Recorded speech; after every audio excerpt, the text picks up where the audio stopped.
On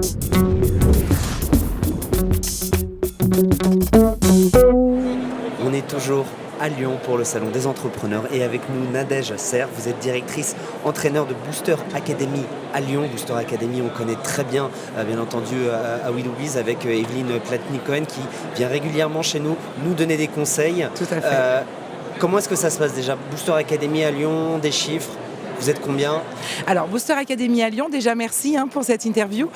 Booster Academy à Lyon, aujourd'hui nous sommes 3 personnes dans une agence, à savoir qu'un centre d'entraînement a un directeur d'agence, un commercial et puis une assistante qui s'occupe de toute la vie de l'agence et du bien-être, on va dire, de nos clients. Donc moi, je dirige l'agence de Booster Academy depuis 6 mois maintenant. Je travaille en étroite collaboration avec Jeanne Garnier qui est la consultante commerciale. Et puis, eh bien, nous développons le concept de Booster Academy parce que effectivement, Booster Academy est très connu à Paris, en région parisienne, et en région, en fait, je vous parle de Lyon notamment, la région Rhône-Alpes, nous sommes en plein développement aujourd'hui, d'où ma présence également sur le Salon des Entrepreneurs. Alors, ce qu'on va faire, c'est aller tout de suite dans le concret. Oui. Je suis un entrepreneur, un porteur de projet. Oui. Je dois me lancer, mais j'ai pas encore eu mon premier client. Comment est-ce que je dois faire? Est-ce que je dois avoir des questions en particulier? Comment est-ce que ça se passe? Alors, je vous dis déjà, vous êtes bienvenue chez Booster Academy parce que vous êtes tout à fait on va dire le profil de personnes avec qui nous travaillons.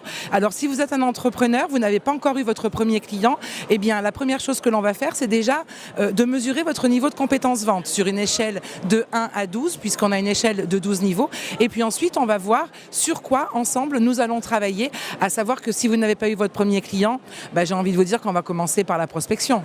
Alors, la prospection, comment faire?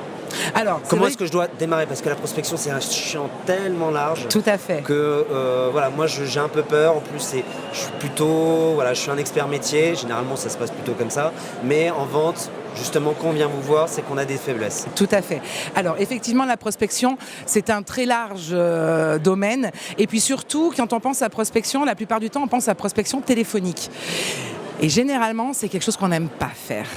On n'aime pas prendre son téléphone, on ne sait pas quoi dire, c'est frustrant, les gens nous disent non, on a l'impression de les harceler, on ne se sent pas pertinent. Alors là, déjà, la première chose à faire, c'est de bien déterminer votre cible. Qui, par rapport à votre offre, qui vous voulez contacter, avec qui vous voulez avoir rendez-vous et avec qui vous voulez transformer. La toute première chose, c'est de se dire quelle est ma cible, qui potentiellement sera intéressé par mon offre. Et puis ensuite, il y a plein de façons de prospecter. Alors, j'animais une conférence tout à l'heure sur la prospection, ce qui marche et ce qui ne marche plus, ce qui fonctionne, ce qui ne fonctionne plus. À savoir que ce qui ne fonctionne pas, c'est de ne rien faire et d'attendre que les clients arrivent. Ça ne fonctionne pas. Ça ne fonctionnera jamais. Ça ne fonctionnera jamais. Maintenant, on a tout le monde connecté dans lequel on est, avec une création de site internet, avec un profil LinkedIn, un profil Viadeo, un Twitter, un Facebook, pour communiquer, pour se rendre visible. Ça, c'est très important. Mais ça n'est pas suffisant. Ça n'est pas suffisant parce que ça n'est pas ça non plus qui nous ramène des clients. Ça nous permet d'être visible, mais ça ne nous fait pas transformer et signer. Ces gens-là, il faut les rencontrer. Et on les rencontre dans des salons tels que celui-ci. On les rencontre dans des réseaux de chefs d'entreprise, des réseaux d'affaires. On les rencontre aussi dans notre réseau personnel. Vous avez certainement dans votre entourage une personne qui est créateur d'entreprise ou qui est chef d'entreprise. Ce que vous dites, c'est qu'en fait, on sous-estime toujours la puissance de son réseau naturel. Exactement. Et le réseau naturel nous amène des contacts qualifiés, de vrais prospects et des gens avec qui nous pouvons travailler. Ce sont nos premiers clients. Et une fois qu'on a eu nos premiers clients, ces clients, non seulement on peut continuer à travailler avec eux, mais ces clients, une fois satisfaits, ils font quoi? Ils nous recommandent à d'autres. Dernière question, parce qu'il faut quand même passer par le téléphone. Est-ce qu'il y a une astuce pour essayer de traverser la barrière de la secrétaire, d'attirer l'attention, de ne pas avoir tout de suite ce nom?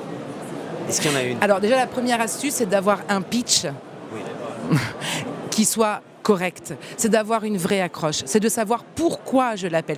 Bien évidemment, s'il fait partie de ma liste de 500 personnes à qui je dois téléphoner, forcément, ce ne sera pas personnalisé. Vous devez avoir une accroche personnalisée. Lorsque vous prenez votre téléphone, lorsque votre prospect décroche, il doit sentir que ce que vous lui proposez, c'est pour lui et ça correspond à ses enjeux. Et puis après, effectivement, on a une assistante qui est, elle, formée également à ne pas passer tous les appels, et ce qui est tout à fait normal. Mais si vous créez un lien avec elle, si vous lui dites, eh bien, écoutez, justement, vous allez pouvoir m'aider parce que moi aujourd'hui je développe ça, je travaille dans ça. Ce que nous faisons aujourd'hui par rapport aux actualités de votre entreprise est tout à fait pertinent. Et c'est la raison pour laquelle j'ai besoin de m'entretenir avec monsieur ou avec madame untel. Là, forcément, je crée un lien, je crée une relation avec elle. Elle comprend qu'elle fait partie également de cette entreprise et de mon offre. Bien évidemment, j'ai beaucoup plus de chances de passer les barrages. Si je peux résumer, ce serait en fait de toujours avoir une phrase en bénéfice client, c'est-à-dire toujours lui expliquer l'avantage à passer, à parler 3 minutes, 5 minutes, se rencontrer et travailler parfois ensemble. Exactement. Merci à vous Nadège Serre, je le rappelle, vous êtes directrice entraîneur de Booster Academy à Lyon et nous sommes toujours au Salon des Entrepreneurs. Merci à vous. Merci.